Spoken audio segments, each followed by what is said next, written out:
নমস্কার। আজকের রেসিপি মাংসের ঘুগনি। এটা আমি চিকেন দিয়ে বানিয়েছি, মাটন দিয়েও এভাবে বানানো যেতে পারে। তাহলে শুরু করা যাক আজকের রেসিপি। আমি কিছুটা পরিমাণ চিকেন ভালো করে ধুয়ে টুকরো টুকরো করে নিয়েছি। এবার ওর মধ্যে লবণ, শুকনো লঙ্কার গুঁড়ো, হলুদ গুঁড়ো, মিট মশলা দিয়ে আধা ঘন্টা 1 ঘন্টা মতো ম্যারিনেট করে রেখে দেবো।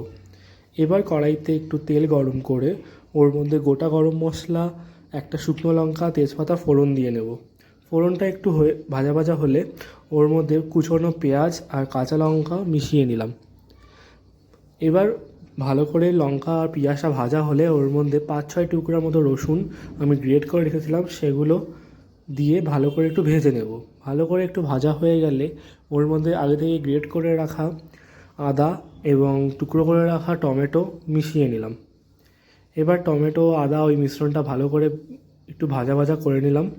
এবার ওর মধ্যে তেল একটু মিশ্রণ আমি ঢেলে দিলাম। ওর মধ্যে ছিল মিশ্রণটার মধ্যে লঙ্কার গুঁড়ো, হলুদ গুঁড়ো, মিট মশলা, জিরের গুঁড়ো, ধনিয়ার গুঁড়ো আর একটু সরষের তেল দিয়ে মিশিয়ে রেখেছিলাম, ওটা আমি ঢেলে দিলাম।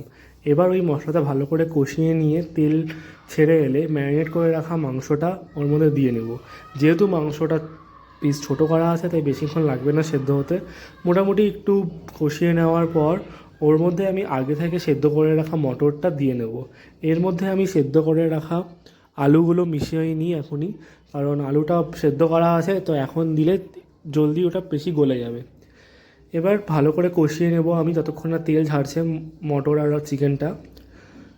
এবার তেল ছেড়ে এলে ওর মধ্যে আমি আগে থেকে সেদ্ধ করে রাখা আলুটাকে ভেঙে নিয়ে ওর মধ্যে দিয়ে নিলাম এবং একটু নাড়াচাড়া করে নিয়ে ওর মধ্যে ফুটন্ত গরম জল ঢেলে দিয়ে একটু ফুটিয়ে নিয়েছি। এবার নামানোর আগে আমি একটু গরম মশলা গুঁড়ো ছিটিয়ে নিয়েছি। কেউ চাইলে একটু ধনিয়া পাতাও মিক্স করতে পারে। তাহলে এটাই আমাদের রেডি।